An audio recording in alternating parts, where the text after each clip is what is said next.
오늘이 이제 12주차 월요일이고 내일부터 이제 13주차 화요일이 시작되는 거죠.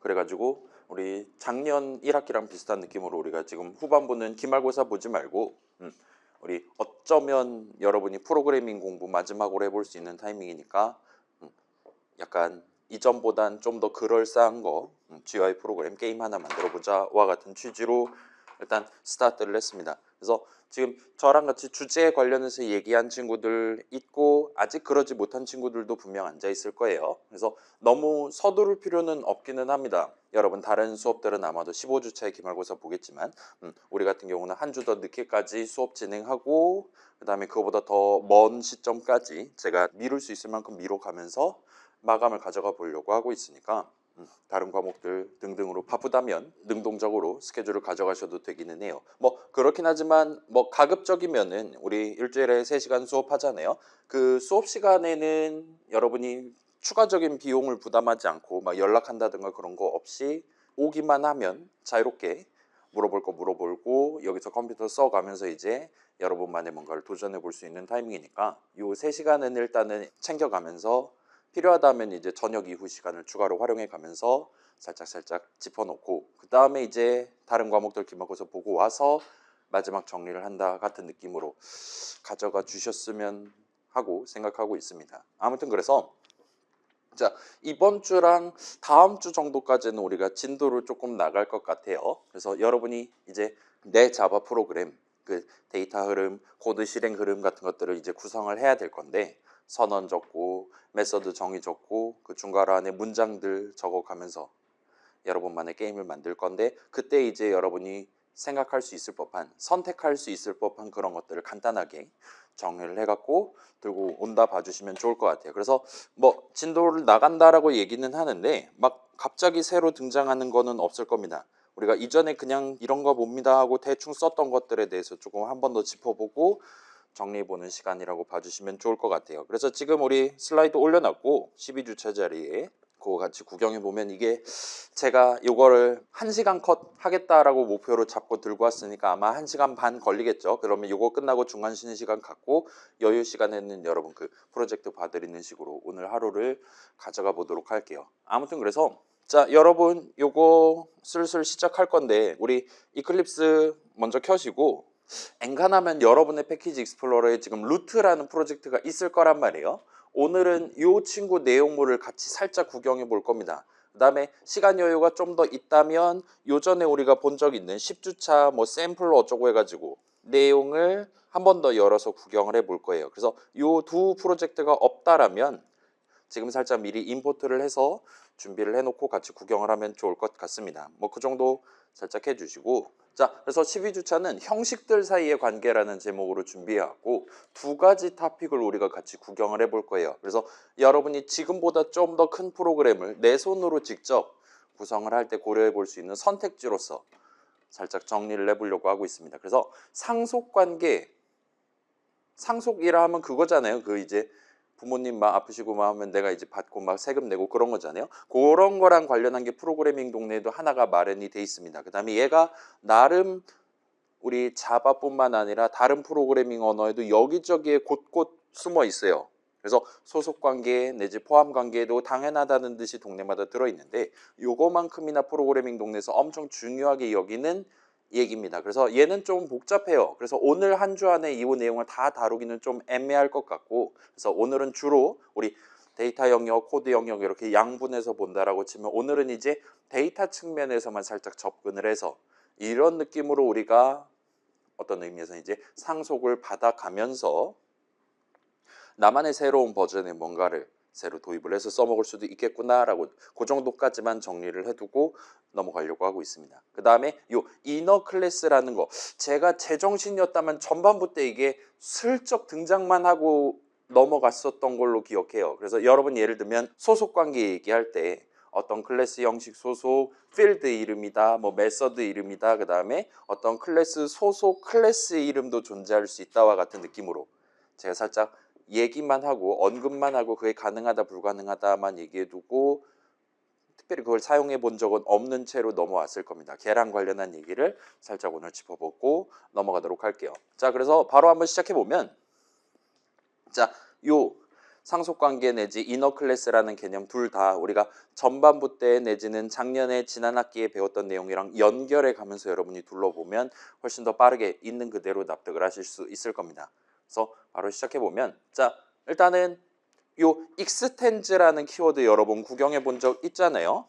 우리가 직접 적어 본 적은 없지만 요 extens라는 키워드를 게임 프레임 점 자바 해가지고 막 잘은 모르겠지만 슈퍼 클래스인가 뭔가 했다가 루트 점 게임 프레임 이렇게 해가지고 원래 적혀 있었던 거 대신 적어놓고 엔터키를 쳤더니 클래스 정의 첫 줄에 점 자바 파일 꼭대기에다가 새로운 클래스 이름 해갖고 클래스 정의 첫 줄 적어놓고 뒤에다가 extends 루트 점 게임 프레임과 같은 느낌으로 자동 완성한 채로 우리한테 출고를 하는 걸 볼 수 있었습니다. 그래서 extend가 어떤 의미에서는 이제 뭐라 그래야 될까요?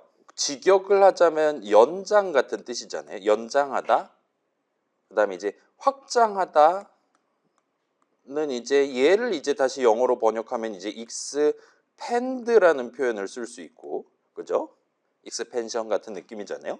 그래서 대충 그런 느낌의 기존에 뭔가가 존재하고 거기다가 살짝만 덧입혀 가지고 내가 뭔가를 만들겠다와 같은 느낌으로 extends라는 키워드를 첫 줄에 적을 수 있습니다. 그 다음에 그래서 derived라는 이름은 베이스라는 뭔가를 연장을 해가지고 새로 도입하려는 클래스 이름이다 정도로 적는다 봐주시면 좋을 것 같아요. 아무튼 간에 지금 그래서 클래스 정의가 두 개 있어요. 어딘가에는 베이스.자바 자바 해가지고 베이스라는 클래스에 대한 클래스 정의 있고, 그 다음에 어딘가에는 이제 derived라는 이름에 대한 클래스 정의가 있다 봐주시면 좋을 것 같아요. 그래서 이 둘 중에 뭐를 더 먼저 적어놨냐를 물어본다면 위에 거가 더 먼저 적혀 있다고 일단 생각할 수 있습니다. 그래서 어딘가에는 베이스에 대한 정의가 있어야 돼요. 이 extends base라는 표현을 우리가 적기 위해서는요. 그래서 나중에 클래스 derived에 대한 정의를 적는 프로그래머가 클래스 정의 첫 줄에다가 안 적어도 됨에도 불구하고 굳이 extends base와 같은 톨을 달아놨다면 요 derived라는 형식 이름, base라는 형식 이름 사이에 두 형식 사이에 상속 관계가 구성된다고 봐주시면 좋을 것 같아요. 이걸 적어두지 않았다라면 base라는 이름, derived라는 이름은 서로 상속 관계를 구성하지 않습니다. 절대로 그러지 않아요. 이걸 적어놔야지만 형성이 된다 봐주시면 좋을 것 같아요. 그러면 일단은 간단하죠? 소속 관계를 구성하는 방법, 어떤 클래스 정의 준 거를 안에다가 새로운 이름을 도입하기 위한 선언 내지 메서드 정의 내지는 클래스 정의를 적으시면 됩니다. 여러분이 그 새로운 이름을 도입하는 뭔가를 어디다 정리에 따라 소속 관계가 결정돼요. 그 다음에 그것들 중에 non-static field 내지는 배열, 아무튼 데이터 이름 선언을 적어놨었다라면 걔는 이제 포함 관계를 구성한다라고 얘기를 했습니다. 포함 관계는 어떤 형식 인스턴스랑 그 형식 소속 non-static 데이터 이름들에 대한 자리 사이의 관계다라고 얘기를 했었어요. 그래서 뭔가 복잡하게 설명할 수 있었지만 아무튼 간에 예를 들면 각각의 공들에는 서로 다른 X좌표, Y좌표가 있다라든가 등등으로 우리가 직관으로 납득할 수 있는 수준이었어요. 아무튼 그런저런 얘기를 했었는데 걔랑 조금 다른 느낌으로 또 뭔가를 이렇게 적어둔다라면 새로운 관계가 형성되어와 같이 설명을 하고 있어요.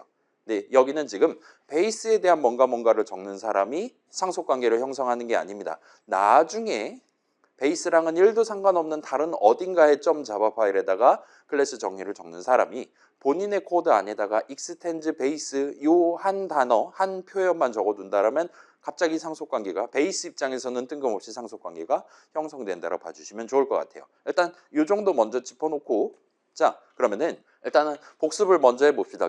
방금 얘기했던 포함 관계랑 관련된 얘기예요. 그래서 베이스 형식 뭐 로컬 변수라 칩시다. 로컬 변수 이름 선언 적어놓고 바로 이니셜라이저로 new 수식을 적어놨어요. 그래서 새로운 베이스 형식 인스턴스 하나를 B에다 담아놓고 스타트를 할 겁니다. 그 다음에 여러분이 원한다라면 B 한 다음에 점 연산자를 찍고 그래서 베이스 소속 non-static field 이름을 적고 그럼 이제 지금 같은 경우는 int 한 칸에다가 3을 담겠다라는 의미를 오롯이 우리가 가져갈 수 있는 거잖아요. 그래서 얘를 살짝만 뜯어보면 자 여기도 지금 우리 C 당시에 배웠던 거랑 마찬가지예요. 수식 B의 형식이 뭐냐를 먼저 재야 됩니다. 그러기 위해서는 가장 가까운 B에 대한 선언을 이제 찾게 될 거예요. 지금 같은 경우는 바로 윗줄에 있으니까 바로 찾을 수 있습니다. 그래서 B는 베이스 형식 수식이다 라고 얘기할 수 있어요. 계산하면 베이스 형식 인스턴스 하나가 특정되는 겁니다. 레퍼런스 형식이니까요. 그래서 그렇게 디덕션을 할 수 있고, 그 다음에 베이스 형식 수식에다가 점을 찍고 뒤에다가 이름을 적은 거니까 요 데이터 언더스코어 베이스라는 이름은 자연스럽게 B의 형식에 해당하는 베이스 형식 클래스 정의 내용물 안에서 중괄호 안에서 그에 대한 선언을 찾게 됩니다. 지금 같은 경우는 데이터 언더스코어 베이스는 베이스 소속 non-static 필드 이름으로서 선언이 적혀 있어요.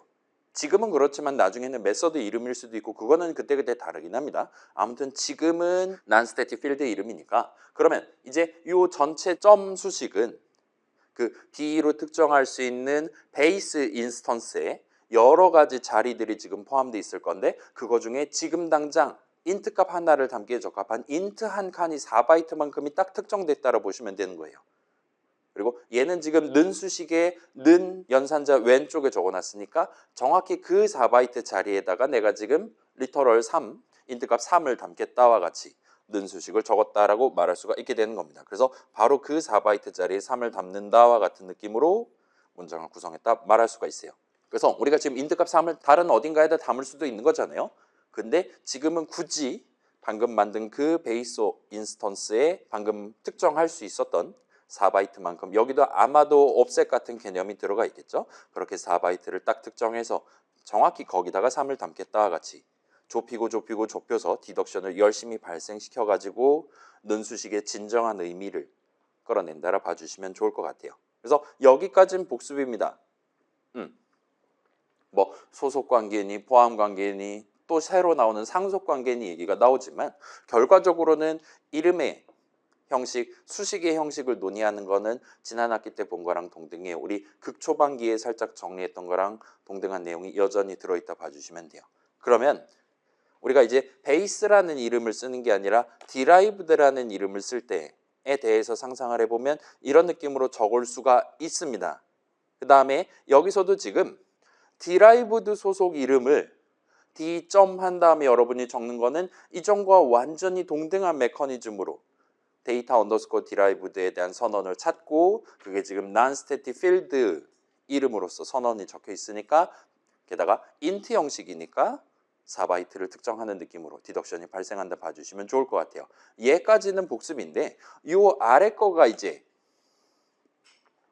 가능합니다. 일단 자바 동네나 요 상속관계인가 뭔가를 서비스를 제공하는 모든 동네에서는 요 아래 부분 d.data 언더스코어 베이스라는 점 수식을 유효한 수식으로 간주를 해줄 수 있어요. 관련한 서비스를 제공해 줍니다. 근데 지금 보면 아무리 이 전체 코드를 아무리 쳐다봐도 이 데이터 언더스코어 베이스라는 이름에 대한 선언은 여기밖에 안 적혀 있단 말이에요. 근데 D의 형식은 베이스 형식이 아니라 디라이브드 형식입니다.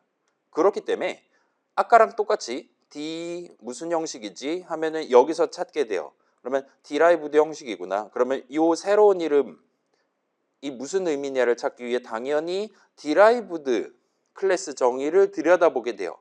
근데 문제는 그 중괄호 안에는 지금 데이터 언더스코어 베이스라는 이름에 대한 선언 내지는 정의가 없는 겁니다. 디라이브드 소속 이름은 아닌가 봐요. 그 다음에 여기 같은 경우는 거기서 차선책으로 첫 줄에다 달아둔 요거를 단서로 삼아서 그러면 디라이브드 소속은 아니지만 어쩌면 베이스 소속일 수도 있겠구나. 일종의 원본에 해당하는 개 클래스 정의를 들여다보게 됩니다. 그리고 거기는 지금 우리가 원하는 바로 그 이름에 대한 선언이 적혀 있어요. 그렇게 함으로써 결과적으로는 요 아래 적혀 있는 수식 또한 위에 있는 거랑 비슷한 느낌으로 그러니까 디라이브드 인스턴스 안에 포함되어 있는 데이터 언더스코어 베이스라는 이름으로 특정할 수 있는 그 4바이트만큼 int 한 칸을 특정한 셈 쳐준다 봐주시면 좋을 것 같아요. 그래서 상속관계에 따라서 만약에 여기에 지금 extends base라는 표현을 안 적어놨었다라면 지금 빨간색으로 네모 쳐둔 저 점 수식은 오류가 납니다. 왜냐? 디라이브드 정의 안에는 저런 이름에 대한 선언이 없으니까요. 근데 우리가 extends base라고 적어놔서 상속관계를 구성해 놨기 때문에 이런 느낌의 추가적인 디덕션을 지금 발생시킬 수 있다 봐주시면 좋을 것 같아요. 그 다음에 이에 대한 의미 또한 아까 복습으로 우리가 체크해 본 거랑 완전히 똑같이 동작합니다.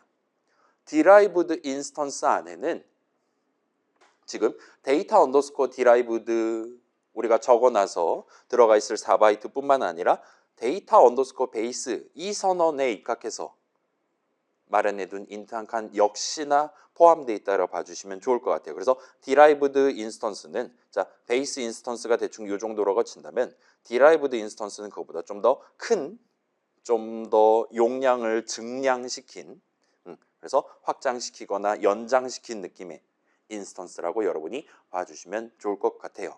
그래서 그 정도까지는 일단 우리가 직관으로 가져갈 수 있을 것 같고 요 정도까지가 프로그래밍 동네에서 기본적으로 통용되는 상속관계랑 관련한 얘기라고 봐주시면 좋을 것 같아요. 여러분 이제 어쩌면 나중에 또 등장할 수 있는 C++라든가 아니면 파이썬도 사실은 이제 클래스 정의 적을 수 있으니까 파이썬 동네라든가 등등해서 아니면 자바 말고 이제 C샵이라든가 뭐 그런 것도 볼 수도 있는 거잖아요. 러스트라든가. 엔간한 프로그래밍 동네에서 기본적으로 그 언어 내지는 내부적인 구성이 다르다 하더라도 얼마든지 고개를 끄덕거릴 수 있는 상속관계랑 관련한 얘기라고 봐주시면 좋을 것 같아요. 그래서 정밀하게는 데이터 측면에서만 본 거기는 한데 아무튼 그렇습니다. 그래서 좀 더 포멀하게 정리를 해본다면 자, 이게 조금 특이해요. 상속관계는 먼저 정하는 게 아닙니다. 소속관계, 그 예를 들면 베이스 소속 이름 뭐뭐뭐로 할 거냐는 베이스에 대한 클래스 정의, 중괄호 내용물 적는 사람이 본인이 정하는 겁니다. 다른 사람은 죽었다 깨나도 본인이 직접 베이스.자바 내용을 적는 사람이 아닌 이상은 다른 사람들은 절대로 새로운 베이스 소속 이름을 추가하는 게 불가능해요. 막혀 있습니다. 선천적인 거라 생각하셔도 돼요. 반면 상속관계는 그렇지 않습니다. 일단 상속관계는 지금 봤듯이 두 형식들 사이의 관계인데 상속을 받는 내지 상속을 하는, 당하는 막 그런 느낌으로 우리가 생각할 수 있을 것 같은데 아무튼 간에 그 둘 중에 나중에 코드를 적게 될 클래스에 대한 클래스 정의를 적는 프로그래머가 형성할 수 있는 관계들 중에 하나라 봐주시면 좋을 것 같아요. 그래서 소속관계 내지 포함관계는 일단 포함관계를 구성하는 방법은 소속관계를 구성하는 거잖아요. 그쪽은 일단은 지금은 논외로 두고 그래서 그 패키지 안 내지는 그 뭔가 정의 안에 뭔가를 적어뒀어야지만 소속관계를 구성할 수 있는데 상속관계는 그렇지 않다는 거예요. 완전히 다른 .자바 파일에 내가 그냥 딸깍 extends 어쩌고 저쩌고 적기만 해도 상속관계를 바로 연결할 수 있다는 거예요. 그런 느낌으로 얼마든지 여러분이 상속관계는 다른 패키지 내지는 다른 클래스에 대한 정의를 적는 도중에 형성하는 게 가능합니다. 자, 요건 별로 안 중요하기는 한데 지금 그런 상속관계를 남들이 갑자기 내가 미리 클래스 정의 잘 적어둔 거를 끌어다가 쓸 수 있다라는 거란 말이에요. 그 막 있잖아요. 막 지적재산권이라든가 막 대딸가게 시대에 막 여기저기 거 다 끌어갖고 막 인공지능한테 물어보고 막 그러잖아요. 자, 이런 게 마음에 안 든다. 라면 당연스럽게도 자바 동네에서도 남들이 이걸 마음대로 상속관계 걸어가지고 쓸 수 없게끔 미리 막아두는 기능도 당연히 마련되어 있기는 합니다. 우리가 아는 선에서 다양한 키워드들 중에서 생각해 본다면 예를 들면 파이널 같은 것들을 그렇게 떠올릴 수가 있을 거예요. 아무튼 요건 사실이긴 한데 얘는 별로 중요하지는 않아요. 여러분이 나만의 클래스 정의를 적을 때 남들이 이거 상속받지 못하도록 상속관계 구성 못하도록 난 틀어 막을 거예요. 그 척합의 같은 느낌이죠. 그런 느낌으로 여러분의 클래스 정의에 적어둔다라면 다른 사람은 본인의 클래스 정의 뒤에다가 extends 어쩌고를 백날 붙여봤자 우리 이클립스가 꺼지라고 얘기를 해줄 수 있다 봐주시면 좋을 것 같아요. 뭐 그건 제한과 관련한 얘기니까 지금 뭐 그러려니 합시다. 아무튼 그래서 방금 봤던 요 코드 예시처럼 자 여기는 derived가 새로운 관계를 거는 쪽입니다. 그에 비하면 이제 베이스는 걸리는 쪽이다라 봐주시면 좋을 것 같아요. 그래서 이 베이스가 이제 말 그대로 기본이잖아요. 바닐라 같은 느낌입니다. 그다음에 derive는 그에 대해서 이제 요 extend랑 되게 비슷한 느낌의 단어라고 봐주시면 좋을 것 같아요. 그래서 확장 정도로 한국말로 표현을 할 수 있습니다. 그래서 기본 인트 한 칸짜리를 확장해서 인트 두 칸짜리로 만들게 써와가지고 우리가 지금 적었다를 봐주셔도 되는 거예요. 그래서 이 단어 자체를 상속관계를 거는 쪽을 디라이브드, 걸리는 쪽을 베이스 클래스라고 우리가 부르는 게 가능해요. 두 형식들 사이의 관계인데 거는 쪽이 디라이브드, 확장을 하는 쪽이고 걸리는 쪽이 기본에 해당하는 베이스 클래스다라고 부를 수가 있고, 일단은 21세기에는 보통은 이렇게 부르는 게 반쯤은 국룰인 것 같아요. 그래서 옛날에는 이제 상속관계를 거는 쪽을 차일드 클래스, 자식 클래스라고 부르는 동네도 있었습니다. 지금도 이론 시간에는 이렇게 말하는 분들 많이 있을 거예요. 그 다음에 그에 대비되는 이제 부모라고 부를 수가 있겠죠. 페런트 클래스라고 부르는 것도 일단은 가능은 합니다.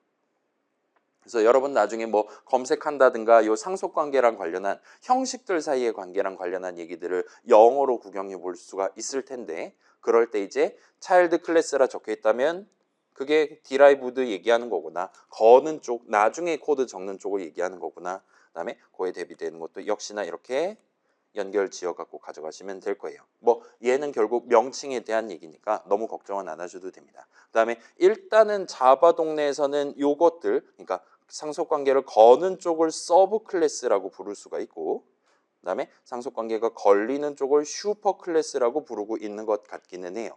그래서 우리 그 새로운 클래스, 네이클랩스 자바 프로젝트에 추가할 때 슈퍼 클래스를 적어주세요 할 때 거기다가 우리가 root.gameFrame이라고 적었더니 점 자바 파일 새로 만들어준 그 클래스 정의 첫 줄에다가 extends gameFrame과 같이 적어줬다 봐주시면 좋을 것 같아요.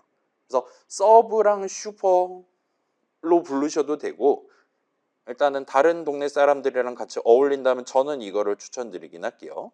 그래서 진짜 막 상속관계, 부모, 자식 하면 막 그거잖아요. 상속은 기본적으로 부모님이 돌아가셔야 성립하는 거잖아요. 그죠? 그 전까지는 증여잖아요. 그죠? 그래서 되게 막 마음 아프고 요즘 대핵가족 시대에 좀 마음이 아플 수 있으니까 저는 요거를 굳이 번역한다라면 기본 내지는 그냥 베이스라고 부르고 얘는 이제 걔에 대한 확장 정도로 부르는 편이긴 합니다. 그래서 여러분도 이 단어를 써보시는 게 어떨까라고 일단은 제안을 드려볼게요. 반면 요거는 일단은 자바 동네 외에 다른 동네에서는 이런 식으로 서브 클래스, 슈퍼 클래스라고 부르지는 않기는 합니다. 딱 그 정도라 봐주시면 좋을 것 같아요. 결국은 다 똑같은 얘기고, 달리 말하면 우리는 지금 자바 동네의 상속관계를 결국은 쓰게 될 건데 자바 코드 치고 있으니까 파이썬 동네에서 클래스 정의 적을 때 상속관계를 구성할 때는 또 다른 이름들을 써서 조금은 다른 뉘앙스들 안에서 여러분이 그 기본 기능이랑 내가 지금 확장하려는 기능들 사이를 연결해 가면서 코드를 작성하시게 될 거예요. 그래서 오늘은 일단 기본적인 범주 안에서만 구경을 해보도록 합시다. 자, 그래서 두 가지를 중요한 거를 논의할 수 있을 것 같아요. 일단 방금 전 봤던 그런 것들이, 방금 전 봤던 이런 두 는수식이 둘 다 오류가 나지 않습니다. 그 말은 new derived 해가지고 새로운 인스턴스 메모리 위에다 똥 하고 만들었을 때 거기에는 int 값을 담을 수 있는 칸이 최소 2개가 들어있다 생각하시면 되는 거예요. 방금 얘기했던 기본에 해당하는 데이터 언더스코어 베이스용 4바이트랑 데이터 언더스코어 디라이브드용 4바이트, 그래서 최소 8바이트가 디라이브드 인스턴스 안에 포함되어 있다고 봐주시면 좋을 것 같아요. 그래서 요거는 기본적으로는 자바 동네에서는 항상 성립합니다. 자, 그래서 의미 관점에서는 디라이브드 형식 인스턴스에는 그냥 베이스 인스턴스 하나가 통째로 들어있다라고 여기셔도 무방해요. 특정 프로그래밍 언어는 진짜로 그렇게 구현해 놓기도 하는데 자바는 제가 알기로는 그렇지 않다라고 알고 있기는 합니다. 아무튼 그렇다고 여러분 머릿속으로 생각하고 진행하셔도 돼요. 디라이브드 인스턴스 안에는 베이스 인스턴스들 하나가 그냥 통째로 들어있는 겁니다. 그 다음에 거기에 추가로 뭔가가 주렁주렁 더 달려있다, 확장해서 달려있다라고 생각하셔도 무방할 겁니다. 아무튼 최소한 그 인스턴스에는 베이스 소속 non-static field 자리들이 전부 다 포함되어 있다 봐주시면 좋을 것 같아요. 자, 두 번째로 중요한 거는, 자, 이 상속관계는 방금 얘기했듯이 완전히 다른 패키지, 완전히 다른 점 자바 파일 내용을 적을 때 우리가 형성하는 거란 말이에요. 그렇다 보니까 상속관계가 형성돼 있다고 해서 예를 들면 디라이브드라는 이름이 베이스 소속이 된다라든가 또는 반대로 베이스라는 이름이 디라이브드 소속이 된다라든가 하는 거는 전혀 아니다라고 봐주시면 좋을 것 같아요. 지금 보시면 방금 전 예시 코드 한번 봅시다. 우리가 베이스 소속 새로운 이름을 도입하는 유일한 방법은 이 여는 중괄호부터 닫는 중괄호 사이에 뭔가를 적는 거예요. 새로운 이름을 도입하기 위한 뭔가를 적는 겁니다. 근데 지금은 전혀 그렇지 않아요. 중괄호 밖에다가 새로운 클래스 정의 적은 겁니다. 그렇기 때문에 상속관계를 구성한 것만으로는 이 디라이브드가 베이스 소속이 되는 건 아니에요. 그건 확실히 어처구니 없는 거잖아요. 베이스는 이미 닫는 중괄호를 찍은 겁니다. 엄청 옛날에 찍어둔 거예요. 일단 그래서 첫 번째는 말이 안 되고 두 번째도 일단은 자바 동네에서는 말이 안 된다 봐주시면 좋을 것 같아요. 자바 동네에서 여러분이 디라이브드 정의를 적을 때 베이스라는 이름을 여기다 적고 스타트 하긴 하지만 이 베이스라는 이름이 디라이브드 소속이 되는 건 아니다라고 봐주시면 좋을 것 같아요. 얘는 단순히 이 중괄호 안에 내용물 없으면 적 있는 것도 살펴봐야 됩니다 같은 단순히 그 상속 관계만을 구성하기 위한 그래서 얘는 지금 이 부분은 새로운 이름을 도입하는 덩어리가 아니라 기존에 존재하던 여러 이름들 중에 하나를 선택해서 적어준 거에 불과하다라고 여러분이 봐주시면 좋겠습니다. 그렇다 보니까 여기다 요 디라이브드 정의에다가 베이스라는 이름을 적어놨다 하더라도 요 베이스라는 이름이 디라이브드 소속이 되는 건 절대 아니다라 봐주시면 좋을 것 같아요. 자, 그렇다 보니까 일단 자바 동네에서는 요 소속 관계랑 상속 관계는 그냥 구분을 해서 봐두시는 걸 추천드립니다. 다른 프로그래밍 언어, 다른 동네에서는 요 상속 관계가 소속 관계랑 매우 밀접하게 연계되어 있는 동네들도 꽤 있어요. 근데 일단 자바 동네에서는 조금 특이하게 요 상속 관계를 마련을 해뒀습니다. 뭐 당시에 그 소위 하드웨어 측면에서의 제약 사항이라든가 그런 것 때문에 어쩔 수 없던 게 21세기까지 이어져 왔다 봐주시면 좋을 것 같아요. 아무튼 간에 소속 관계가 구성되어 있는 건 아니기 때문에 따라서 디라이브드 소속 메서드에 대한 정의 내용물을 적을 때도 그러면 디라이브드 소속 이름들 우리가 쓸 수 있는 거고 다른데 다른 패키지 다른 클래스 소속이라면 그 있잖아요. 우리 중간고사 문제로 나왔던 거 프라이빗이면 안 보이고 뭐 그냥 아무것도 스페시파이 안 붙여뒀다면 같은 패키지라면 보이고 그거 얘기를 지금 하는 거라 봐주시면 좋을 것 같아요.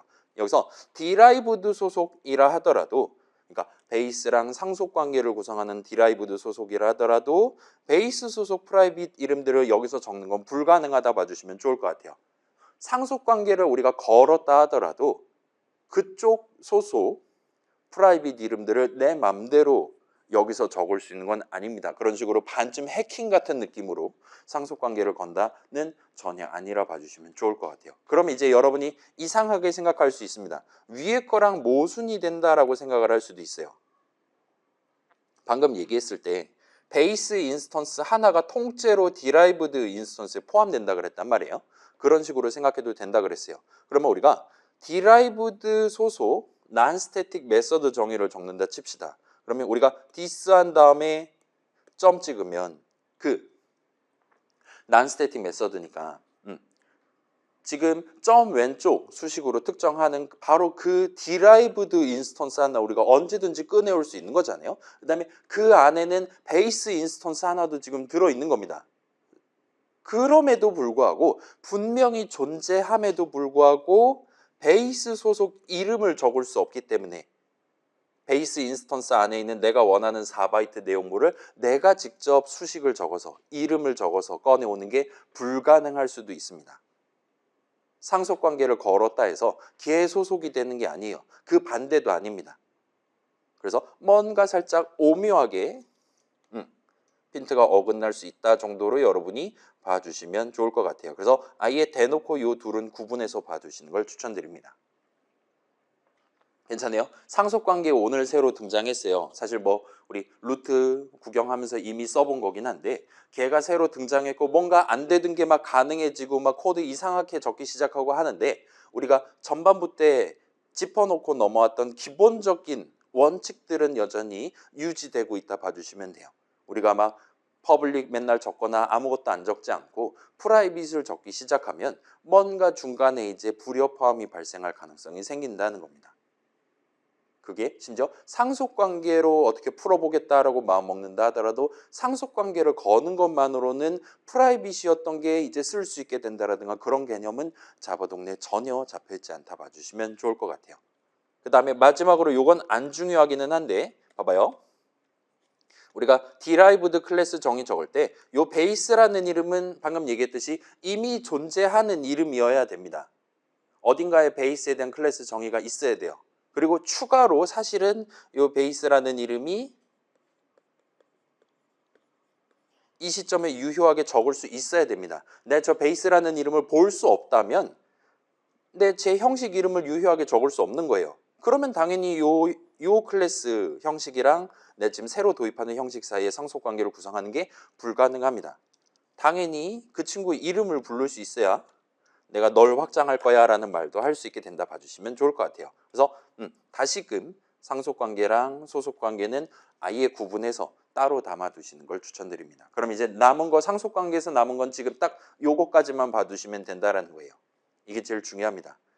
원래는 어떤 목표를 달성하기 위한 데이터랑 코드 하나의 세트로 놔둬서 그렇게 만들어둔 하나의 클래스 정의가 있는데 내가 거기에 한 숟갈만 더 얹어갖고 한 숟갈만 더 확장을 해가지고 원래 기능에 더해서 추가로 인스턴스에 이런 거 저런 거 추가로 담고 그 다음에 그걸 활용해서 내가 내 지금 만들려는 예를 들면 더 복잡한 자바 프로그램 예를 들면 나만의 GUI 프로그램에 성공적으로 구성하고 싶다 할 때 여러분이 상속관계를 적극적으로 쓸 수 있다 봐주시면 좋을 것 같아요.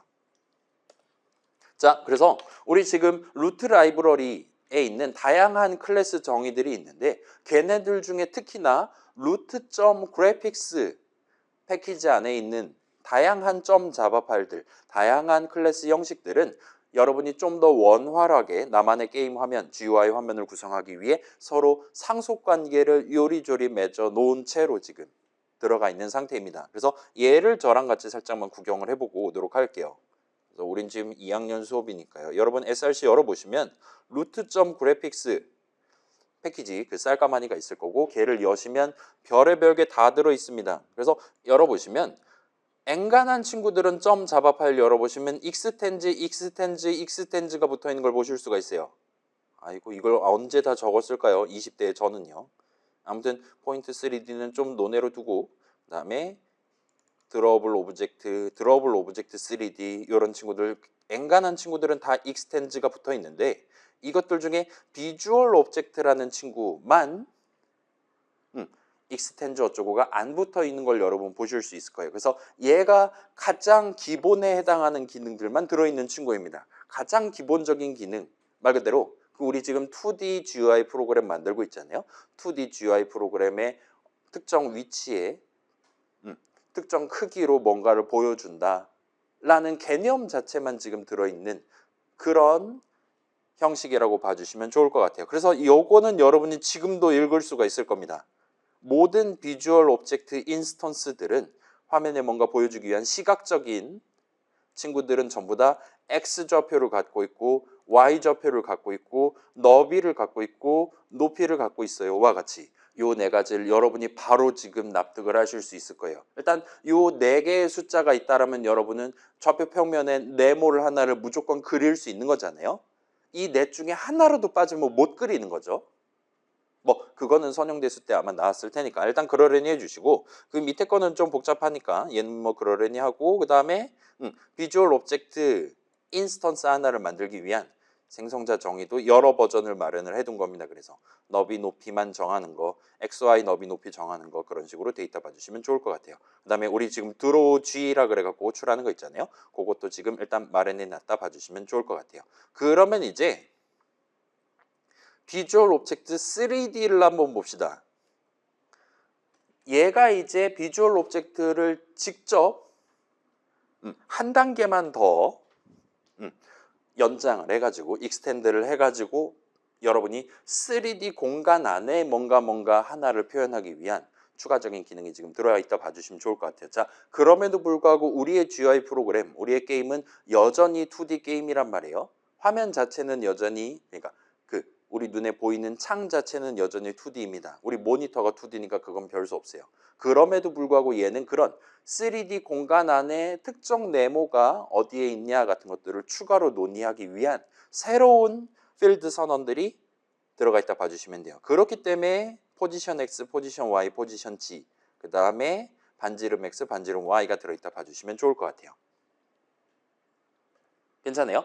그래서 요 비주얼 오브젝트랑 비주얼 오브젝트 3D의 차이점은 비주얼 오브젝트 3D는 그 뭔가 인스턴스가 단순히 화면 위에 어딨냐를 의미하는 것뿐만 아니라 추가로 그 뷰포트라는 친구 있었잖아요. 그 튜토리얼에서 나왔던 거. 임의의 그러니까 가상의 3차원 공간 안에 어느 점 근처에 있냐를 우리가 추가로 논의하기 위한 필드들 선언들이 들어있다 봐주시면 돼요. 그래서 얘네들 쓸 수 있고 그거 외에는 지금 특별한 거 없는 걸 보실 수가 있습니다. 아이고 복잡한 거 이거 언제 다 만들어 놨을까요? 일단 요 정도예요. 자, 그럼 이제 요 방향이 있고 3D로 나가는 방향이 있고 이번에는 드로우블 오브젝트 점 자바를 한번 볼게요. 얘는 그 3D 어쩌고가 아닙니다. 2D 버전이에요. 그래서 드로우블 오브젝트는 말 그대로 드로우를 할 수 있는 친구예요. 화면에 그릴 수 있는 친구입니다. 달리 말하면 여러분이 이미지스 점 해갖고 내가 미리 정해둔 그림 파일 하나를 지정해서 그 그림을 너만의 XY 좌표부터 너비 높이만큼 네모 안에다가 그려줘를 요청할 수 있는 그런 서비스를 제공할 수 있는 친구라 봐주시면 좋을 것 같아요. 그렇기 때문에 얘는 가장 첫 번째로 적어놓은 필드 선언이 그 어떤 그림을 얘만의 사각형 안에다 그릴 것이냐가 지금 새로 도입된다 봐주시면 될 것 같아요. 원래 비주얼 오브젝트에는 XY 너비 높이밖에 없었던 거예요. 걔는 딱 거기까지만 의미를 갖는 친구였습니다. 반면에 드로우블 오브젝트는 거기에 한 끗을 더해 놓은 거예요. 걔는 자신만의 영역에 우리가 미리 이미지랍시고 지정해둔 그 그림을 그릴 수 있는 친구입니다. 그래서 이런 식으로 생성자 정의 있고 그 다음에 이 친구는 본격적으로 드로우에 대한 드로우 G에 대한 함수 정의 내용물이 들어갈 수가 있게 돼요. 그래서 본인이 미리 준비해둔 그 이미지를 본인만의 영역에다가 그린다와 같은 느낌으로 들어가 있는 겁니다. 그래서 이 정도를 여러분이 구경을 해보실 수 있다면 뭐 상속관계 이렇게 구성해 놨으니까 가장 기본적인 거 비주얼 오브젝트가 이미 존재하고 그 다음에 그거를 이제 다른 새로운 기능을 어떤 방식으로 추가할 거냐에 따라서 상속관계가 이렇게 여기저기에 엮여 있구나라고 여러분이 봐주시면 좋을 것 같아요. 일단 그렇고 자 여기서 한 가지만 더 해볼게요. 우리 예전에 이건 저만 보여드릴게요. 우리가 new 한 다음에 클래스 골랐을 때 맨날 슈퍼 클래스 자리에 적혀 있었던 얘 있잖아요.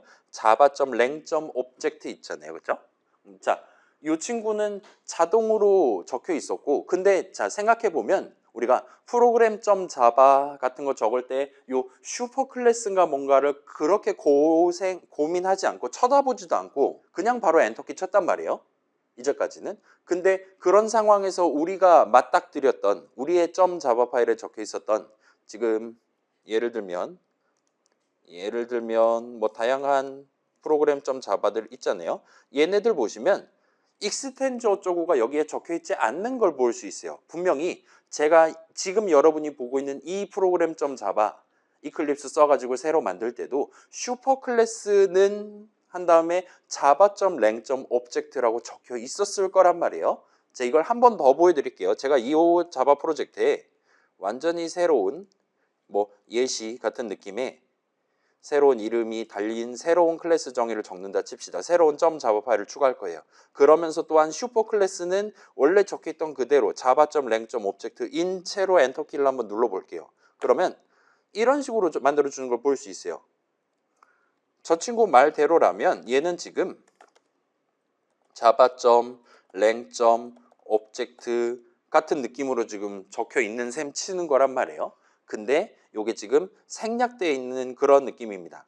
요거는 자바의 특징 중에 하나예요. 자바의 특징이면서 파이썬 동네도 요거랑 동등한 느낌입니다. 상속관계를 여러분이 적지 않을 수 있어요. 익스텐즈 어쩌고 그 톨을 달지 않을 수도 있습니다. 그러나 그렇다 하더라도 예시라는 요 새로 만든 클래스 형식이 그 누구도 베이스 클래스로 삼지 않는 완전히 맨 땅에서 스타트하는 형식이 될 가능성은 자바에서 제로라고 봐주시면 좋을 것 같아요.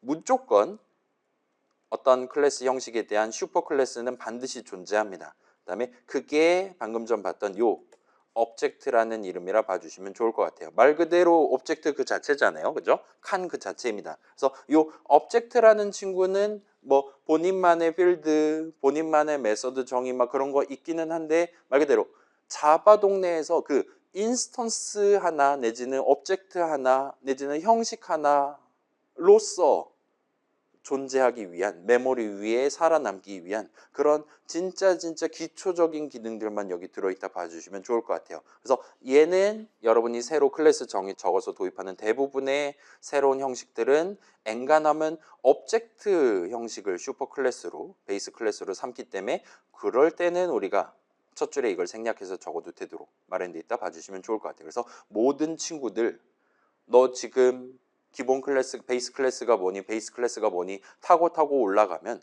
언젠가는 오브젝트 형식에 도달하게 된다라 봐주시면 좋을 것 같습니다. 그래서 모든 사람들이 다 오브젝트 클래스를 확장해가지고 이런저런 기능들을 추가해가면서 도입해냈다 봐주시면 좋을 것 같아요. 그래서 지금 살짝 짚어볼 거는 우리가 지금 뷰포트를 써본 적이 있잖아요. 얘는 좀 복잡합니다. 뷰포트는 일단 보면은 레이어라는 친구를 익스텐드 해가지고 만들어 놓은 것 같아요. 그래서 layer.java를 보시면 이 친구는 뭘 하는 거냐? 그 있잖아요. 여러분 한번 생각해 봅시다. 내 전체 화면이 있고 이 전체 화면에 어떤 영역을 뭐라 그래야 될까? 일종의 가상 공간 내지는 이 안에서 내부적으로 좌표계를 만들어서 쓰는 그런 느낌의 공간으로 한다고 칩시다. 그래서 얘를 언제 쓸 수 있냐면 여러분 생각해봐요. 내 조그만 네모 하나를 가지고 내 캐릭터 표현하는 게 가능할 거잖아요. 근데 예를 들면 네모 4개를 써서 이런 느낌으로 내 캐릭터 하나를 표현을 한다라 칩시다. 그래서 얘가 지금 이렇게 땅에 서 있는 거예요. 그러면 내가 왼쪽 화살표 오른쪽 화살표 하면 이 4개의 네모를 동등한 속도로 왼쪽 오른쪽으로 옮겨야 내가 막 예를 들면 어깨가 탈구된다라든가 아니면 상체와 하체가 분리된다라든가 그런 효과가 발생하지 않고 내 캐릭터가 왼쪽으로 가고 있구나가 자연스럽게 연출이 될 거잖아요. 그렇죠? 그런 식으로 내가 지금 여러 개의 눈에 보이는 것들을 모아가지고 하나의 세트로 개의 X좌표로 움직이겠어, 개의 너비랑 높이를 키우겠어와 같이 다루고 싶을 때는 레이어를 도입하는 게 가능합니다. 그래서 얘네 넷이 하나의 레이어 안에 들어가도록 만드는 게 가능해요.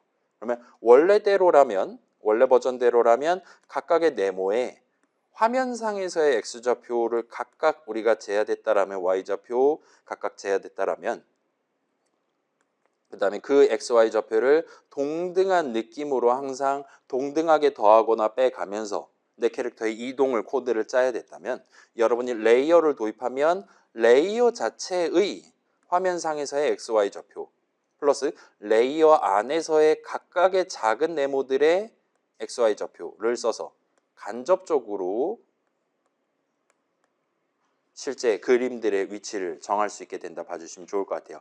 레이어 안에서의 XY 좌표는 고정시킨 채 레이어 자체의 XY 좌표만 바꾸면 안에 들어있는 애들은 한 세트로 오른쪽 왼쪽으로 이동하도록 만드는 게 가능한 겁니다. 그래서 여러분이 여러 그림 준비해두고 예를 들면 팔 그림, 다리 그림 이런 식으로 해두고 그 레이어를 하나의 세트로 간주해서 걔의 XY 좌표 바꾼다든가 해서 여러분이 좀 더 복잡한 무브먼트를 연출을 할 수 있게 된다 봐주시면 좋을 것 같아요. 그런 목표를 달성하기 위해 이 안에는 지금 이런 느낌의 뭔가가 지금 비주얼 오브젝트들을 담기 위한 뭔가가 들어가 있다 봐주시면 좋을 것 같아요. 그래서 얘는 다음 주에 그러니까 초기 버전 만들 때는 이 레이어까지는 안 쓰시는 걸 추천해요. 그냥 네모 하나로 그려놓고 일단 연출해 보시고 나중에 원하는 친구들은 이거를 써서 좀 더 그럴싸한 화면 연출을 뭐라 그래야 될까요? 게임성을 좀 더 편하게 코드 조금만 작성해 가면서 여러분이 구사를 해보실 수 있을 겁니다. 그 다음에 그것들 중에 이제 뷰포트라는 친구가 마지막으로 들어있다 봐주시면 좋을 것 같아요. 일단 이 정도까지 말씀드려두면 대충 느낌이 오죠. 그래서 가장 기본적인 화면에 뭔가를 표현한다, 화면에 사각형 하나를 보여준다, 화면에 2D 영역 하나를 특정한다라는 목표를 달성하기 위해서는 이 인트 값 4개면 충분합니다. 네, 거기에 추가로 그 영역에 내 캐릭터 그림을 그린다 라든가 거기에 추가로 우리가 뭔가를 하고 싶을 때는 요 비주얼 오브젝트를 베이스 클래스로 삼는 다른 뭔가를 우리가 추가로 도입해서 거기에는 지금 그 세로 목표를 달성하기에 필요한 필드 선언들, 메소드 정의들이 들어있으니까 얘네들을 써서 목표를 달성할 수 있다 봐주시면 좋을 것 같아요. 그 다음에 자 여기에 이제 플러스해서 자 봐봐요. 일단 이 정도까지만 구경하고 돌아갑시다. 자 여기에 이제 여러분이 한 숟가락을 더 얹으실 수가 있다라는 거예요. 여러분이 만약에 희망하는 경우 예를 들면 드로우블 오브젝트 계열 내지는 레이어 계열 클래스 형식을 슈퍼 클래스로 삼는 새로운 형식에 대한 클래스 정의를 얼마든지 적을 수 있다라는 겁니다. 그래서 우리 그 샘플 프로젝트 그 빨간색 공 왔다 갔다 하는 거 있었잖아요. 거기도 지금 클래스 볼에 대한 클래스 정의가 적혀 있었어요. 걔가 그런 비슷한 예시라고 여러분 봐주시면 좋을 것 같아요. 볼 클래스들은 기본적으로 화면에 그릴 수 있는 친구들이에요. 그러면서 또한 걔네들은 전부 다 크기가 고정돼 있고 동일한 그림을 사용하고 이런 식으로 우리가 추가적인 의미를 부여해서 넣어뒀다 봐주시면 좋을 것 같아요. 그 다음에 그 3인용 격투 게임도 비슷한 느낌입니다. 걔도 지금 뭐 각각의 캐릭터들은 HP가 있고 그 다음에 등등이 있다.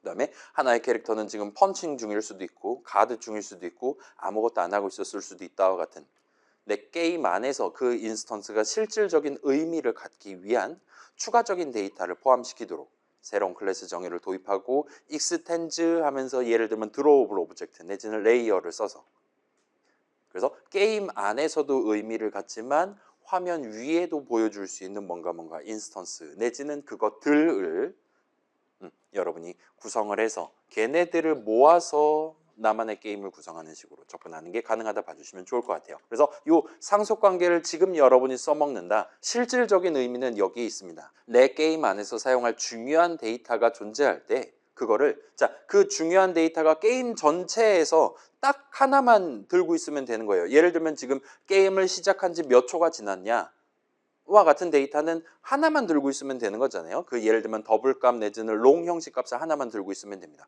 그러면 걔네 이제 스태틱 필드 이렇게 해가지고 걷다 그냥 늘 담았다가 꺼내서 쓰면 돼요. 근데 예를 들면 지금 뭐 시한폭탄을 열심히 배치를 해가지고 그 폭탄들 각각 언제 터질지가 서로 다르다와 같은 상황을 상상을 해봅시다. 그 막 봄보맨인가 뭔가 있잖아요. 그런 걸 생각해 보면 우리가 그 폭탄 하나하나를 별도의 인스턴스로 다룬다라는 선택지를 가져갈 수 있어요. 그다음에 그런 폭탄, 새로운 뭐 범이라고 할 수 있겠죠. 그 클래스에 대한 클래스 정의는 일단 화면에 폭탄이 보이기는 해야 되니까 익스텐즈 드로우블 오브젝트 내지는 드로우블 오브젝트 3D 한 다음에 거기다가 우리가 별도의 롱 형식 내지는 더블 형식 난 스태틱 필드 선언을 적는 겁니다. 이 폭탄은 3초 뒤에 터질 거예요. 이 폭탄은 남은 시간이 0.3초밖에 없어요. 와 같은 느낌으로.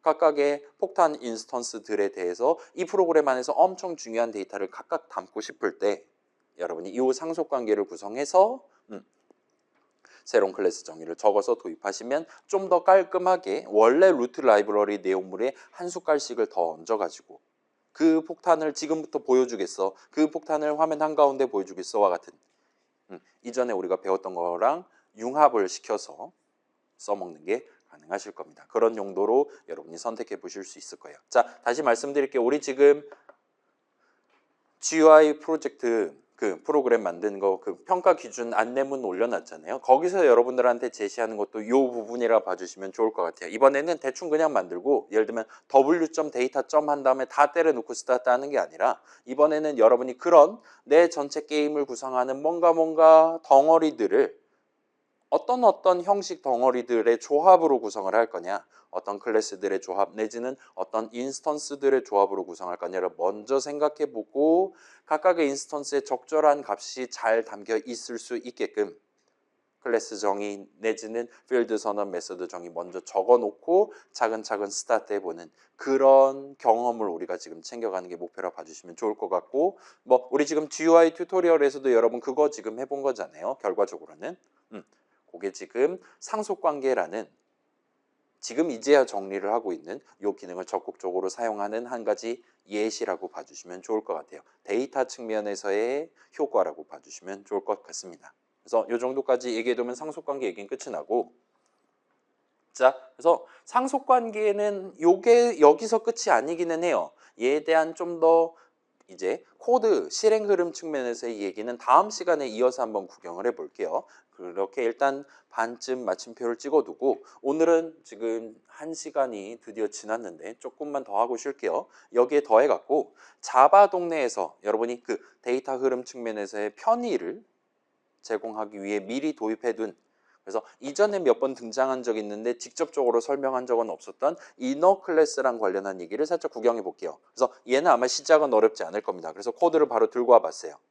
자, 그래서 여러분의 게임 만들 때 게임 화면 전체를 구성하는 .java 파일 클래스 정의 중괄호 열고 닫고 해놓고 스타트 하잖아요. 그 안에다가 여러분이 원한다면 얼마든지 클래스 정의를 또 적는 게 가능합니다. 이미 그런 상황을 우리가 자주 목격을 해왔고 그게 실제로 가능하고 그게 어떤 효과를 내냐를 지금 살짝 짚어본다 봐주시면 좋을 것 같아요. 그래서 여기 보시면 자 봐봐요. 여기는 지금 적들마다 일종의 적들의 힘, 남은 뭐라 그래야 될까요? 세기, 뭐 라이프라고 해도 상관없을 것 같기는 해요. 아무튼 적들의 초기 체력은 3인체로 스타트를 할 겁니다. 그 다음에 새로운 애니미 인스턴스를 만들 때 걔네들 각각 서로 다른 파워를 들고 있어야 되는 거잖아요. 난스태틱 필드 선언을 적어요. 그 다음에 거기에 뭐를 담고 스타트 할 거냐와 같은 느낌으로 지금 막 이니셜라이저 같은 느낌이잖아요. 우리가 미리 지정해 놓은 그 이닛 파워 값을 담고 스타트 하겠어와 같이 지금 적어놨다 봐주시면 좋을 것 같아요. 그 다음에 지금 뭔가 오묘해 보이지만 이 코드는 오류가 나지 않는 코드입니다. 그래서 일단 먼저 짚는다면 자 우리 파이썬의 할당문처럼 C에 선언 적을 때 는 한 다음에 뭔가 해서 이니셜라이저를 붙여두는 게 가능했었잖아요. 자바 동네에서도 당연히 가능합니다. 우리가 로컬 변수 선언 적을 땐 이 짓을 자주 했는데 사실은 필드 선언을 적을 때도 이니셜라이저를 적으실 수가 있어요. 만약에 이렇게 적어둔다면 예를 들면 요 애니미 생성자에서 여러분이 직접 파워는 0 세미콜론 이런 식으로 생성자 정의 중괄호 안에서 파워 값을 또 바꾼다라든가 하지 않는 한은 기본적으로는 이 새로운 인스턴스의 파워 자리, 그 4바이트 자리에는 이 이니셜라이저로 지정해둔 그 값을 먼저 담고 스타트 하도록 돼 있다 봐주시면 좋을 것 같아요. 그래서 지금은 3을 담고 스타트 할 겁니다. 현재 코드상으로는. 괜찮네요? 나쁘지 않죠? 자, 그리고 지금 봐봐요. init 파워는 지금 얘에 대한 선언은 이 중괄호 안엔 없잖아요. 그렇죠? 그렇기 때문에 중괄호 하나 바깥에 적어둔 enemy 소속 이름이 아닌 걔가 소속돼 있는 게임 프레임 소속 non-static field 이름을 지금 적어놓은 셈입니다. 일단 스코프 관점에서 봤을 때 얘는 지금 문제가 안 될 것 같아 보여요. 그렇죠? 중괄호 하나 밖에 있는 거잖아요. 뭐 얼마든지 할 수 있는 거잖아요. 왜냐면 enemy라는 친구의 full name은 현재 코드상으로는 gameFrame.enemy란 말이에요. 얘는 게임프레임 소속이 맞습니다. 그렇기 때문에 동일한 게임프레임 소속 다른 이름 얼마든지 지금 써먹을 수 있는 거예요. 보입니다. 중괄호 하나 밖에 있는 거니까. 근데 여기서 이제 여러분이 궁금증을 하나를 가져갈 수가 있어요. 자 봐봐요. 요 init 파워는 non-static field 이름이잖아요. 그 말은 요 init 파워는 3 했을 때 3이 어디 담기냐라고 질문하면 걔는 지금 게임 프레임 인스턴스에 담길 겁니다. 맞죠? 각각의 게임 프레임 인스턴스마다 init 파워 자리가 다 따로 있는 거예요. 어딘가엔 3 담겨 있을 수도 있고 어딘가에 나중에 고쳐서 4 담고 있을 수도 있는 겁니다. 아무튼 간에 그래서 우리가 이전에 배웠던 바로는 요 init 파워 non-static field 이름을 그냥 적었을 때는 얘가 자동으로 this.init 파워와 같이 디덕션을 해준다라고 우리가 이전에 구경을 해봤어요. 문제는 이 init 파워를 어디다 적어놨냐를 물어보면 게임 프레임 소속 뭔가에 대한 중괄호 내용물이 아니라 애니미 소속 중괄호 내용물을 적은 겁니다. 여기서 디스하면 얘는 게임 프레임이 아니에요. 애니미가 됩니다. 자, 요거는 보여드릴게요. 직접 예시를 보여드리는 게 나을 것 같으니까 제가 예시 코드 들고 올까 말까 고민했는데 들고 오는 게 더 나았을 것 같기는 해요. 자, 이건 저만 할게요. 오늘 12주 차고 예시 정도로 갈게요. 자, 여러분 이거 안 적으셔도 됩니다. 맨날 하던 거니까요. 이러고 자빠져 있는 겁니다. 그래서 지금 보시면 이 이름 클릭하면 확실히 이클립스가 지금 알려주고 있어요. 여기서 쓰고 있는 이 이름은 여기서 쓴 이름이랑 같아요. 그리고 여기서 선언해둔 이름이랑 같습니다. 그 다음에 얘 지금 돋보기로 보여드릴게요. 파워는 명백히 애니미 소속 파워예요. 그죠? 가장 가까운 이름, 이 이름입니다. 그래서 얘는 쓰는데 전혀 지장 없어요. 얘는 지금 생성자 정의 중괄호 아니고 난스태틱 메소드 정의 중괄호 아니라 얘기할 수 있어요. 근데 얘는 좀 뭔가 요상합니다. 이니 파워는 마우스 갖다 대면 개인 프레임 소속 난스태틱 필드 이름이에요. S가 안 붙어 있습니다. 얘는. 그죠? 그리고 여기서 지금 선언으로 도입해둔 그 다음에 개인 프레임 생성자 정의 안에서 는3을 담는다든가 할 수 있는, 따라서 얘는 지금 이 4바이트는 개인 프레임 인스턴스 안에 본인만의 자리가 있는 거예요. 근데 그럼에도 불구하고 여기는 마치 스태틱 필드 이름을 적은 것처럼 해둔 겁니다. 그럼에도 불구하고 지금 오류가 나지 않은 거예요.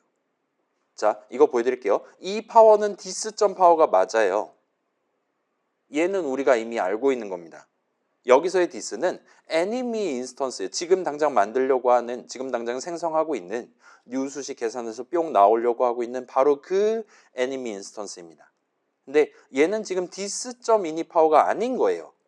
그럼에도 불구하고 이 이름을 지금 적법하게 쓰고 있다고 하고, 이거 한번 보여드릴게요. 여기서 지금 메인 하면, 그래서 파워 값을 출력을 해보겠습니다. 이랬을 때 얘가 우리한테 3을 주면 성공이에요. 만약에 이거를 개인 프레임 인스턴스 만들 때 3이 아니라 5를 담도록 스타트했다. 그러면은 여기서 지금 새로 만드는 그 개인 프레임 인스턴스에는 5가 담겨 있을 거예요. 따라서 얘는 5를 우리한테 줍니다. 그 다음에 뭐 이거를 잠깐만요. 그래요. 여러분 좀 헷갈릴 수 있으니까 뭐 넘버로 할게요. 인수로 받도록 할게요. 그래서 얘는 지금 3을 담고 얘는 5를 담아 보겠습니다. 그 다음에 window.newEnemy.power 할 때랑 window2.newEnemy.power 할 때 차이점을 우리가 보면 되겠죠. 그래서 이런 느낌으로 하면 얘는 이제 윈도우 해갖고 new enemy 했을 때는 3 나오고 윈도우 2.new enemy 했을 때는 5가 나오는 걸 볼 수 있어요. 그래서 일단은 확실히 3이 담겨 있는 거 안에서 뭔가 새로 만들었을 때는 3이 나와요.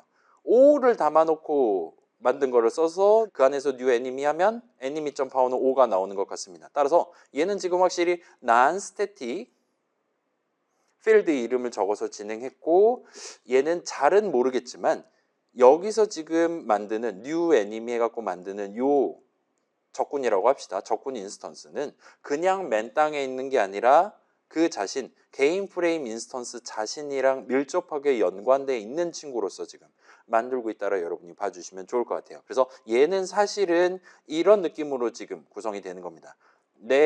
요 개인 프레임을 써서 걔랑 연관되어 있는 새로운 적군 하나를 만든다 같이 적는다 봐주시면 좋을 것 같아요. 자, 이건 잊으셔도 됩니다.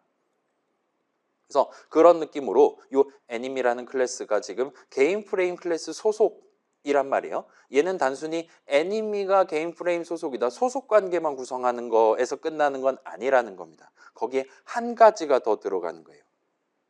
여기서의 애니미, 그래서 뉴 애니미 해가지고 만든 얘는 지금 여기서 다루고 있는, 지금 같은 경우는 뉴 애니미 난스태틱이잖아요.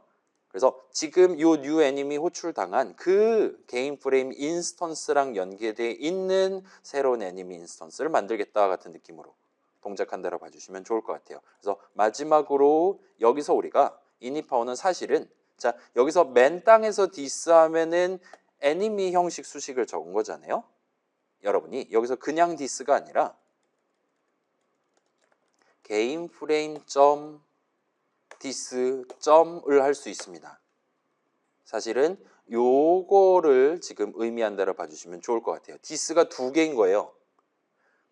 요 파워라는 거를 쓰기 위한 애니미 인스턴스가 누구냐, 일단 지금 생성자 호출식이니까 지금 만들고 있는 그 인스턴스는 메모리 위에 어디에 있냐, 레퍼런스 받는 게 있고, 그 다음에 요 애니미 인스턴스랑 연관되어 있는 게임 프레임 인스턴스는 지금 누구냐를 특정하기 위한 레퍼런스가 하나가 추가로 들어간다 봐주시면 좋을 것 같아요. 까지 봐주셔야 됩니다. 자, 원래대로 돌아와 볼게요. 이거 지금 못 적을 건 없잖아요. 그죠? 중괄호 하나 밖에 있습니다. 동일한 소속이에요. 애니미랑 이니파워는 동일한 소속이에요. 따라서 못 적는다고 막아버리기엔 뭔가 아쉬운 거예요. 그래서 자바에선 적을 수 있게 해줬습니다. 근데 그런 문제가 생겨요. 이 이니파워가 누군가는 거기에 3 담아놓고 누군가에는 5 담아놓는 겁니다. 왜냐? 난스태틱 필드 이름이니까요.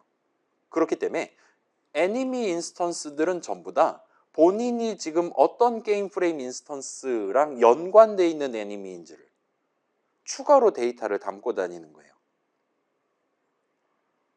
그래서 얘는 의미 관점에서는 얘는 게임 프레임, 뭐 마이 프레임, 뭐 디스 프레임을 할게요. 디스 프레임 같은 거를 담아놓고 이거를 항상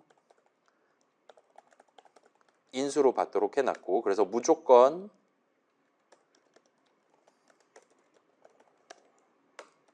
인수로 받도록 해놨고, 그냥 여기서 이니파워면 사실은 디스프레임의 이니파워를 하는 식으로 이렇게 지금 동작한다 봐주시면 돼요. 우리가 적지는 않았지만 이 애니미 인스턴스랑 연관되어 있는 게임 프레임 인스턴스 누구냐?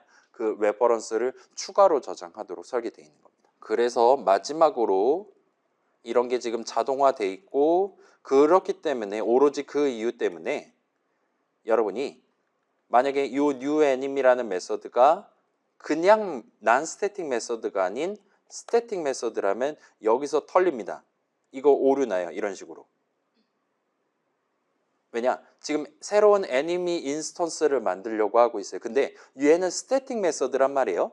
이 중괄호 안에서는 그 지금 메서드 호출식 계산한 혼종에 특정해 놨었던 바로 그 게임 프레임 인스턴스가 존재하지 않기 때문입니다. 여기서 지금 디스를 적을 수가 없잖아요. 이 내용을 실행하는 동안에는 게임 프레임 인스턴스 하나가 특정되지 않는 거예요. 그렇기 때문에 그냥 맨 땅에서 new 애니미 하면 새로 만드는 애니미 인스턴스랑 연관되어 있는 게임 프레임 인스턴스 누군지 모르겠습니다 해서 꺼지라고 얘기한다 봐주시면 돼요. 만약에 non-static이라면 그게 하나가 존재하죠. 디스라는 친구가 하나 존재하는 거잖아요. 예를 들면 지금 보시면 여기서는 지금 그 디스가 윈도우인 거예요. 3 들어있는 애입니다. 여기서는 지금 그 디스가 5 들어있는 애예요. 그렇기 때문에 각각의 애니미 인스턴스에는 파워 자리에는 지금 3이 담겨있고 5가 담겨있는 채로 출력했다 봐주시면 돼요. 그래서 그런 느낌으로 돼 있습니다. 그래서 메커니즘은 좀 복잡한데 아무튼 간에 내가 지금 게임 만들고 있을 때 내가 게임과 관련 있는 필드도 여기다 적을 거잖아요. 뭐 초기 라이프 뭐 이런 식으로 적을 거잖아요. 그 다음에 여러분이 원한다라면 그 안에 내가 지금 게임 안에서 뭔가 덩어리 인스턴스 단위로 다루고 싶다 하는 게 여러 가지가 있을 거예요. 공이 있을 수도 있고 라이프 바가 있을 수도 있고 내 캐릭터가 있을 수도 있고 장애물이 있을 수도 있고 걔네들에 대한 난스태틱 필드 이름들 아무렇게나 선언 적어도 된다 이거예요. 그 다음에 여러분이 원한다면 그 난스태틱 필드 자리에 맨 처음에 뭘 담고 스타트 할 거냐 등등을 할 때 여러분이 원한다면 중괄호 하나 밖에 있는 위에서 미리 세팅해둔 그런 그게 스태틱이든 난스태틱이든 필드 이름들 마음대로 써가지고 지정할 수 있다는 겁니다. 그런 느낌으로 동작하도록 추가적인 기능이 이 이너 클래스, 그러니까 클래스 정의 안에 클래스 정의로 적었을 때 자동으로 반영되게끔 자바 동네에선 추가적인 서비스를 제공한다 봐주시면 돼요. 그 메커니즘은 그 바깥쪽 클래스 형식 인스턴스에 대한 레퍼런스 하나를 몰래 하나를 추가로 담는다라 봐주시면 됩니다. 그래서 이 정도만 해두면 뭐 그럭저럭 될 것 같아요. 자, 그래서 다시 볼게요. 요거 지금 말은 되는 것 같아요. 확실히 말은 됩니다. 소속 관계 내지 스코프 측면에서 본다면 중괄호 하나 밖에 있는 그러니까 동일한 소속, 동일한 게임 프레임 소속 이름을 적는데 제한이 걸리는 건 좀 애매한 것 같아요. 근데 문제는 얘는 난스태틱이기 때문에 점 연산자를 찍어가면서 누구 게임 프레임에 이니파워냐를 우리가 명시를 해야 된다는 거예요. 그리고 사실은 그런 느낌으로 그 인스턴스랑 연결되어 있는 바깥쪽 클래스 형식 인스턴스에 대한 레퍼런스가 우리 몰래 지금 각각 인스턴스 자리에 포함되어 있다 봐주시면 될 것 같아요. 그래서 여러분이 만약에 원한다면 이렇게 복잡한 수식 바깥 클래스 이름 적고 점 디스를 해서 이 애니미 인스턴스랑 연결되어 있는 바로 그 인스턴스를 특정하는 게 가능합니다. 그리고 얘는 마치 우리가 평소에 디스점을 생략할 수 있었듯이 게임 프레임점 디스점도 역시나 스코프 관점에 따라 얼마든지 생략할 수도 있다 봐두시면 좋을 것 같아요. 그래서 자, 요거는 있는 그대로 보면 좀 복잡할 수 있으니까 그냥 의미 관점에서 뭔가 커다란, 우리 같은 경우는 전체 GUI 창 하나, 전체 게임 하나에 대한 부분을 개별적인 인스턴스들로 다루고 싶을 때 그 큰 거, 지금 같은 경우는 개인 프레임이 되겠죠. 전체 화면을 의미하는 클래스 정의 안에다가 이너 클래스를 새로 도입함으로써 인스턴스들 사이에 데이터 측면에서의 연결을 손쉽게 구성할 수 있게끔 우리가 특별히 막 그런 레퍼런스 뭐 어쩌고 추가로 도입하지 않아도 지들이 알아서 스코프 관점에서 잘 동작하게 만들어준다 봐주시면 좋을 것 같아요. 그래서 여러분이 나중에 그런 예를 들면 개인 프레임.디스는 어쩌고 저쩌고와 같은 식으로 요 연결을 나중에 변경하는 건 기본적으로는 막혀 있습니다. 그렇기 때문에 여러분이 나중에 코드 잘못 적어갖고 문제를 일으킨다라든가 그런 게임 안에서 서로 유기적으로 연결돼 있어야 되는 뭔가들의 연결을 깨트린다라든가 하는 실수를 범할 가능성은 사실상 거의 없다라 봐주시면 좋을 것 같아요. 그 다음에 여기서 우리가 추가적인 장점을 하나를 더 가져갈 수가 있습니다. 자, 여러분이 원한다면 우리가 이 애니미 클래스 정의를 이 개인 프레임.자바에 적는 게 아니라 완전히 새로운 .자바 파일에 적어도 되는 거잖아요. 그죠?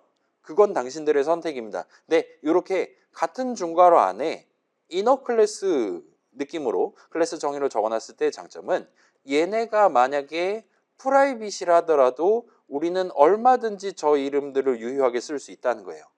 왜냐? 애니미도 개인 프레임 소속이니까요.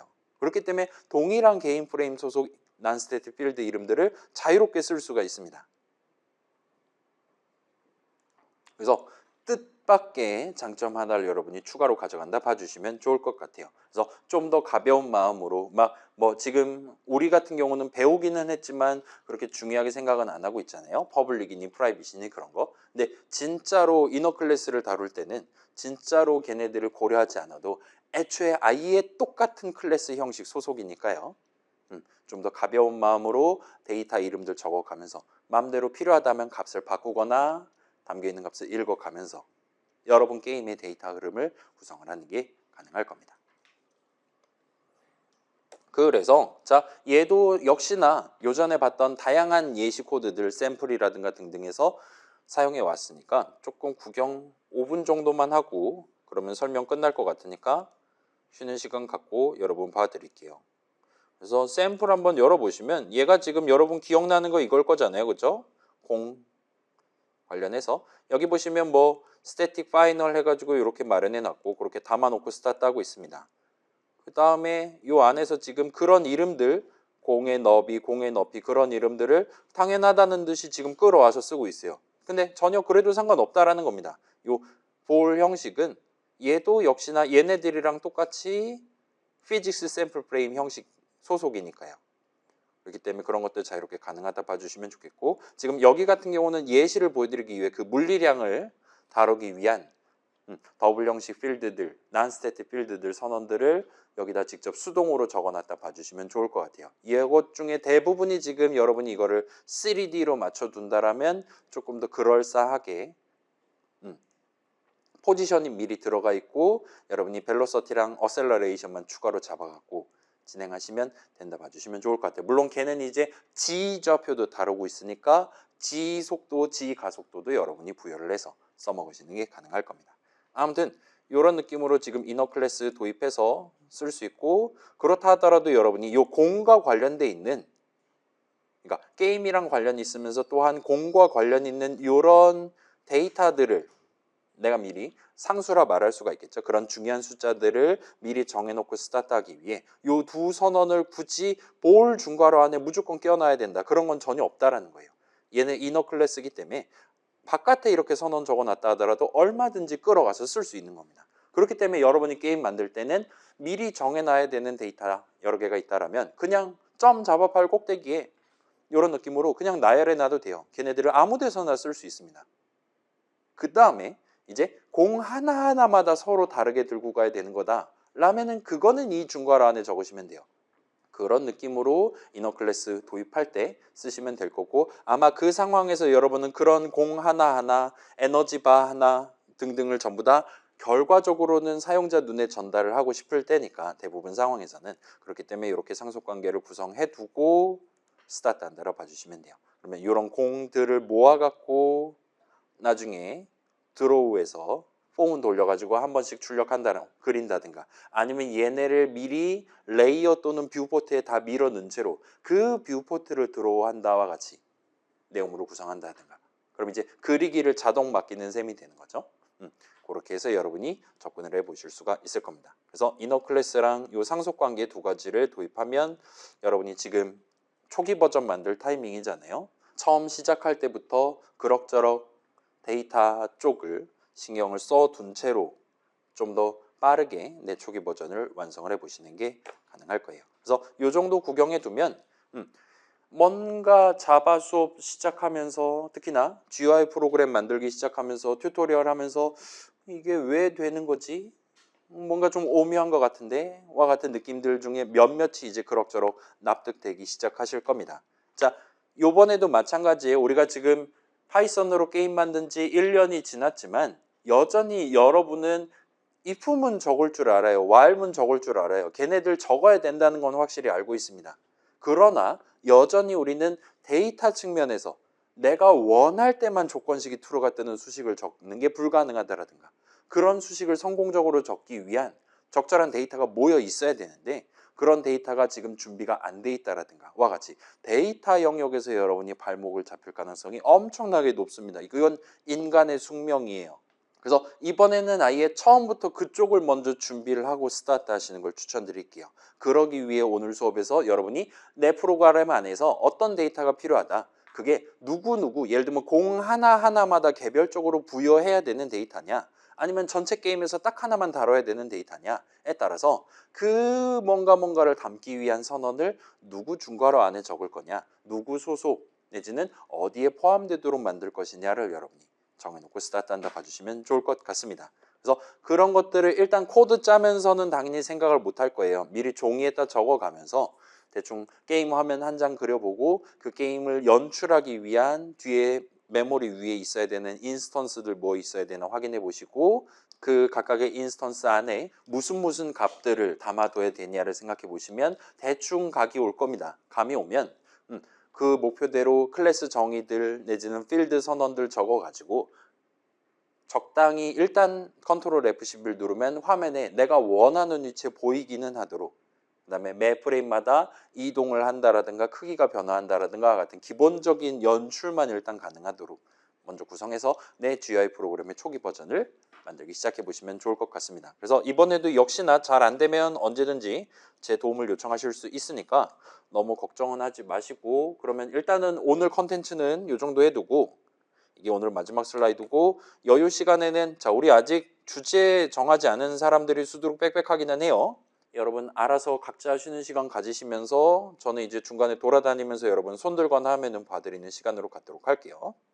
그래서 일단 촬영은 이 정도로 해두고